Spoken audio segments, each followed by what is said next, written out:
فإذا قضيتم الصلاة فاذكروا الله قياما وقعودا وعلى جنوبكم فإذا اطمأننتم فأقيموا الصلاة إن الصلاة كانت على المؤمنين كتابا موقوتا. Kemudian sesuatu yang makruh yang lainnya, ikhwatul iman akromani wa akramakumullah, an-nazar ila ma yulhi, melihat kepada sesuatu yang dapat melupakannya. An Aisyah radhiyallahu anha anna Nabiy sallallahu alaihi wasallam shalla fi khamisatin laha a'lam. Disebutkan dari Aisyah radhiyallahu anha bahwa Nabi sallallahu alaihi wasallam salat ya dengan memakai khamisah, pakaian atau kain yang memiliki garis-garis atau tanda. Di mana khamisah di sini dijelaskan bahwa kisaun murabba lahu alaman, kain yang berbentuk berbentuk murabba, yaitu persegi 4, lahu alaman, yang dimana dia ada dua tanda atau dua garis begitu, atau dua warna, ya, dua warna. Ini khamisah. Faqal, maka Nabi sallallahu alaihi wasallam mengatakan, syaghalatni a'lamu hadhihi, ya, tanda-tanda kain ini atau warna-warna yang ada dalam kain ini menyebabkan aku tersibukkan dari sholat. Artinya mengganggu Rasulullah SAW di dalam kekhusyuannya dari sholat. Idhabu biha ila Abi Jahm, maka bawalah khamisah tadi, kain tadi, kepada Abu Jaham, karena Abu Jaham yang memberikan hadiah kepada Rasulullah sallallahu alaihi wasallam. Abu Jaham radhiyallahu anhu yang memberikan hadiah khamisah tadi kepada Rasulullah sallallahu alaihi wasallam.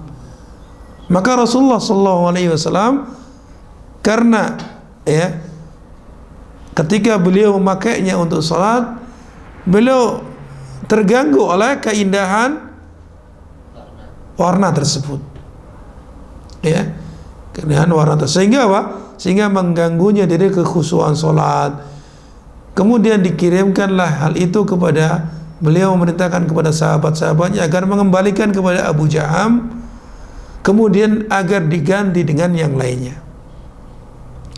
Wa'tuni bi ambijaniyah, dan datangkan kepadaku, artinya gantinya dengan ambijaniyah. Ambijaniyah adalah ya kain yang tebal yang tidak ada tanda-tandanya atau warnanya.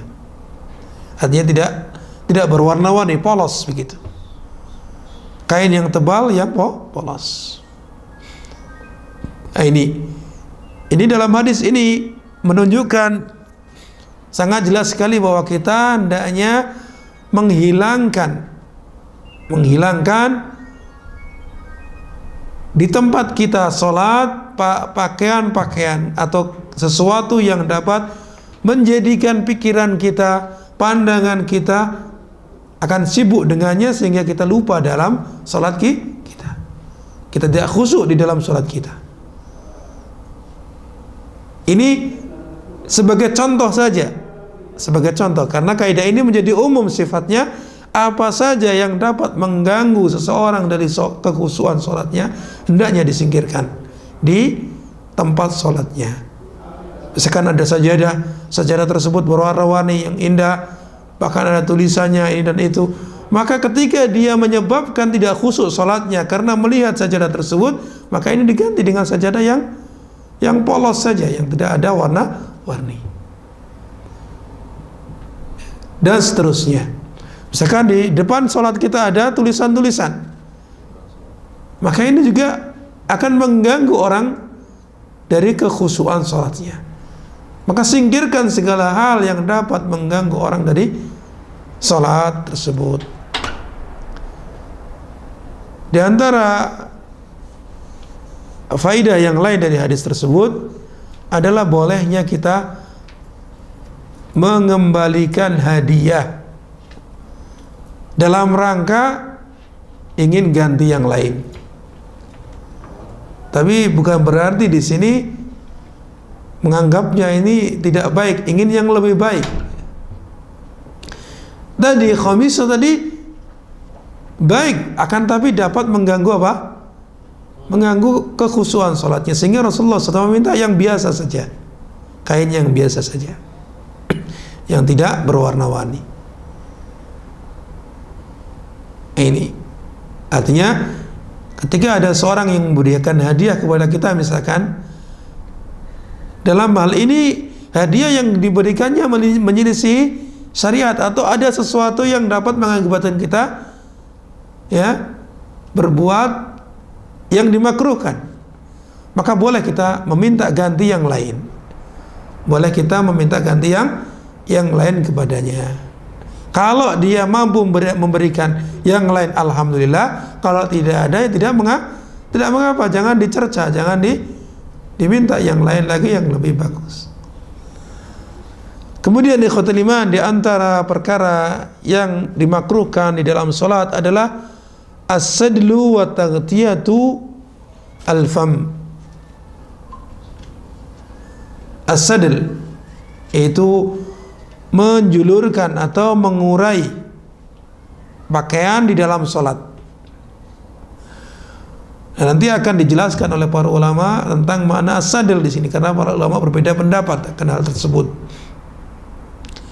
Disebutkan dalam hadis Abu Hurairah radhiyallahu anhu bahwa beliau mengatakan anna Rasulullah sallallahu alaihi wasallam naha 'anis sadli fi shalah, bahwa Rasulullah sallallahu alaihi wasallam melarang dari berbuat sadl atau mengurai pakaian di dalam salat, wa an yughattiyar rajul fahu, dan seseorang menutup mukanya, menutup mulutnya. Maka tidak boleh seseorang sholat dalam keadaan menutup mulutnya. Seperti ini seorang laki-laki, seperti dalam keadaan memakai masker misalkan tanpa ada kebutuhan, maka ini sebaiknya dibuka, karena Rasulullah SAW melarang ini. Dan itu bagian dari yang dimakruhkan, bagian yang dimakruhkan. Ini adalah hadis yang diriwayatkan oleh Ibnu Majah dan juga Abu Dawud dan juga Tirmidzi. Qala Syamsul Haq fi Aunil Ma'bud. Syamsul Haq mengatakan di dalam kitab Aunil Ma'bud, ya, bahwa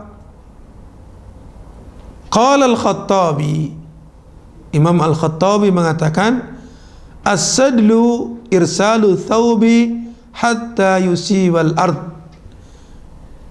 Beliau menyebutkan tentang makna sadl. Imam Al-Khattabi mengatakan bahwasanya sadl adalah bukan sadl sepeda. Tapi apa? Sadl di sini terkait dengan masalah pakaian, mengurai pakaian. Disebutkan bahwa yang dimaksud dengan sadl adalah irsalu saub, menjulurkan pakaian hatta yusibal ard, sampai menyentuh tanah. Wa qala fin nail, kemudian disebutkan di dalam kitab Nail atau Nailul Autar, mungkin ya, Nailul Autar, qala Abu Ubaidah fi gharibihi, Abu Ubaidah mengatakan dalam kitab gharibnya, as-sadl adalah isbalur rajuli thawbahu min ghairi an yadhumma janibahi baina yadayhi fa in dammahu falaysa bisadl.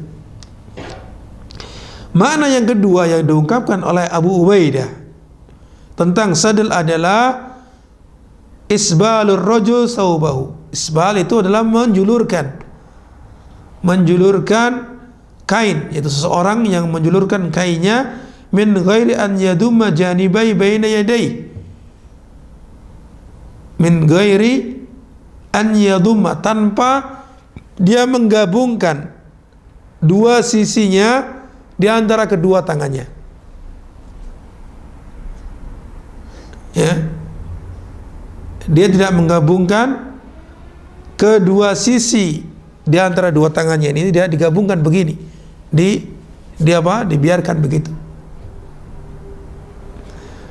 Fa in dammahu falaysa bil sadl, jika dia menggabungkannya maka bukan termasuk sadl. Ini makna yang kedua. Wa qala sahibun nihayah huwa an yaltahifa bi thawbihi. Sahibun nihayah mengatakan yang dimaksud sadl adalah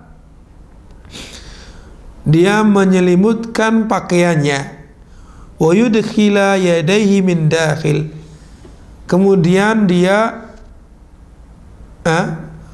memasukkan kedua tangannya di dalamnya, dari dalamnya. Artinya pakaian tersebut, tangannya ada di dalam apa? Selimut tadi, pakaian tadi. Makanya tidak boleh kan. Gimana dengan orang Pakistan yang biasanya pakai? Nah, maka barangkali masuk dalam kalimat sadel tersebut. Ya.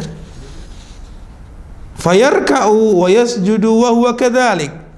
Dia ruku, dia sujud dalam keadaan sedemikian rupa. Qal wa hadza muttaridun fil qamis wa ghairihi min athiyab. Dan ini adalah berlaku pada pakaian berupa kemeja ataupun yang lainnya dari pakaian. Qal wakila, dan dikatakan lagi bahwa yang dimaksud dengan sadel adalah wa an yad'a wasatal izar ala ra'sihi, yaitu menjadikan tengah-tengah sarung di atas kepala. Wa yursila tarfaihi an yaminihi wa shimalihi, kemudian menjulurkan sisi kanannya ke sebelah kanan, sisi kirinya ke sebelah kiri. Min ghairi an yaj'alahuma ala katifaihi, tanpa menjadikan keduanya di atas punggaknya. Jadi kain itu di atas dijulurkan ke bawah tanpa ada di lehernya, apa di ketiaknya, apa di sini katif. Katif itu apa? Pundaknya. Wa qala al-Jauhari sadala thawbahu yasduluhu bidham sadlan ay arkhahu. Imam al-Jauhari adalah, beliau mengatakan bahwa sadl adalah apa? Sadala thawbahu yasduluhu bidham sadlan ay arkhahu. Yang dimaksud dengan menjulurkan kainnya, pakaiannya adalah yaitu dia menjulurkan, menguraikan pakaian tersebut. Wala mani min hamlil hadis ala jami' hadhil ma'ani.